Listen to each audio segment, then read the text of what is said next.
Nene kwani? Elas. Quando mi oni ideni? Quando mi oni ideni Elas? Quando mi oni landare? Quando mi oni ideni? Nene korja. Nako sikkuɗa ko fewu. Heka nene. Abbo. Da sikude ko wowɗa sikude worɓe ɓen ko awa oɗo noon o memetaki. Oɗo o memetake mi yetoma ɗum. Eyo jikkuma ha joni accalno lumbina wuyɓe no ɗowta tefoɓe. Awa hina oɗo. Sire. Mi hana sire on non ko nanɗa wolde.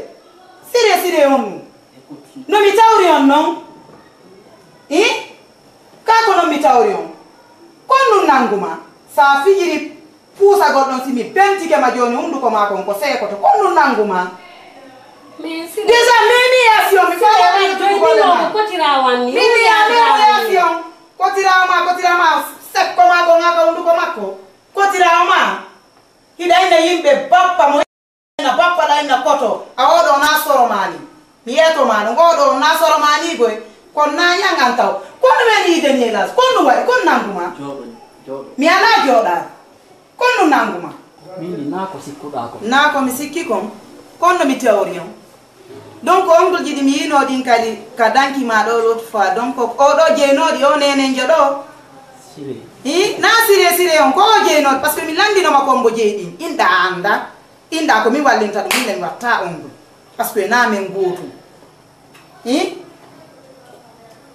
wowlu Elas ko ammi gentiti wowlu Ko sa jotto go yewten. Sa jotta ko yewten hara wolo ha sa gayni min kan yewten. na wowlu ha sa gayni on ko honno mi tawri on Min ma non nano tawirɗa men noon koko doɗa kon famude. a wowlu mi faama explique mi faama o joni ko ammi gentiti Déjà maɗen ma den ko quoi. awo yaw ha ɓernan nen jippo ko noon ɗon on ɗo a wolanaylan ko honno o naatiri ɗo ha hunduko makko kon yewta hunduko makko mi yeetoma ɗum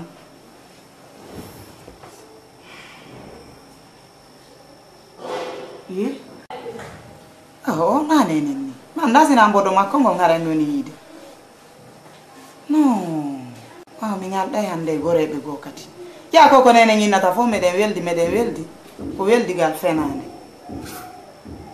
ok mi jaabotomo kono na hande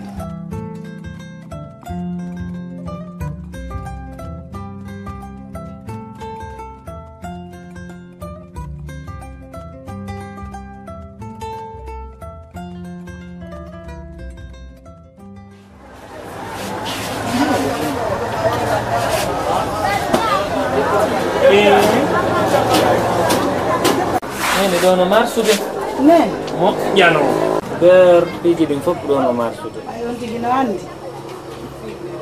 ko fuɗɗuka joni min kadi mi yaha mi defano hen marsude Kono ari no joɗori ke to nema. ko nelan donc mi ari ko nelan ɗalan on mi ari mi humpa ɓawon tigi no humpa ko fi ɗum waɗi Sadi simi darima. Ko haqqila den perturbata ko mi ronka hara mi anda yo ko ni matta. awa ala problème Depuis nyande premier jour mi yuma. Mi anda sadi je ne sais plus si je mange, si je parle, si je respire.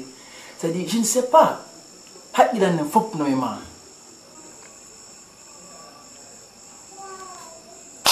awa mi jaɓi ko en ɗalan Angase. andi no min miiɗa sina No, Sina, dari dalam ya, Pak. No bombe.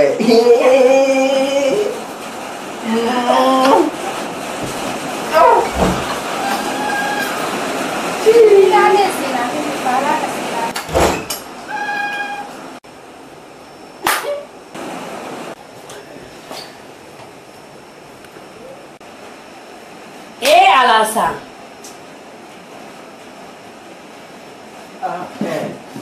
Alasan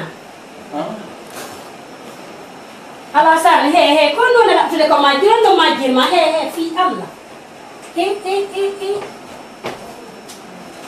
Apa lam?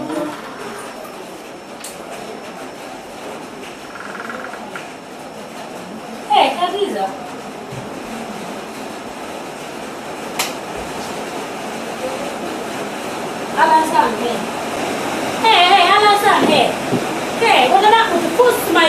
ayi ta ko majirama kon ka ala sana oɗon minni ngaldi hande he kadi so jooɗoto obbami gaynita yoɗo an woniɗen mari konka e ko tawaɗanno fiya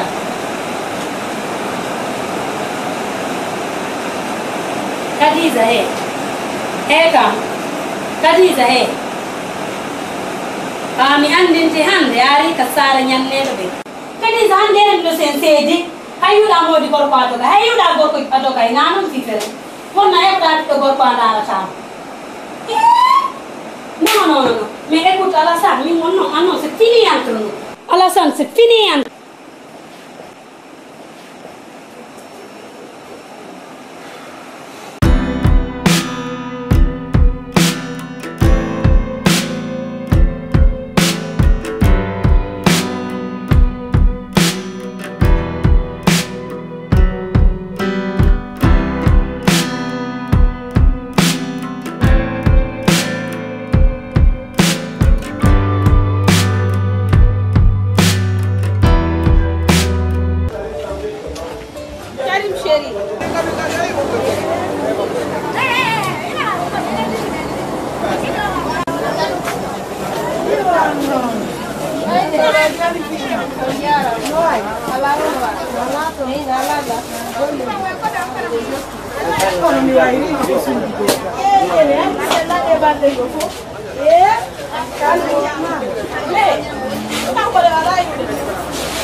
Fatim no way wayri ma de bobo nene ali misellade balle do kadi golleji ni kom no ma musi ko bandu no fondo la musi de on ti yaltira jemma natira jemma Karim wolna la nga sel o yetta ko dum do fof kono no way golleji no e baade seeda chéri ha hewti nene do para yimi do fala no ma ko buri dum do kono ko dum do Allah ulan do newnani en taw kono e der bawgal Allah on ti wawa hebude ko buri dum do haray ko dum do nene haray ko dum do Allah arti simmi o oto do yo hebu ko arda golle bimbi tay juude makko eyo ma bobo an eyo ma yo bi moƴƴo eyo ma emba jarama jiwo emba yo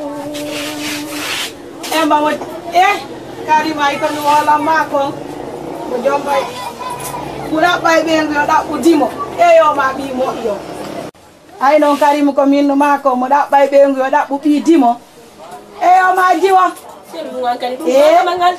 Fatima warila Karim ma oto kombo min mi mari mo mi yangano hande mi ala moodi mi ala ɓiɗɗo ko am yone yanganade yeggutu fi Allah yeggutu Karim acci wata wullu ɗum ɗo no ɓuri wullugol ɗum ɗo no ɓuri wullugol Fatim nene Allah waɗu barke ma bobo ɗum nene joni noon mi wayintike fiyon nu miɗo yimmin no golloɓe men feƴƴi yeeso saabi biro on no ka nder on mbiyam ɗaɓora gis Allah waɗu barke ma jiwa awa jiwa yalama jiwa Allah waɗu barke ma yalama kore ko falaɗa ɓuri min leydi jettete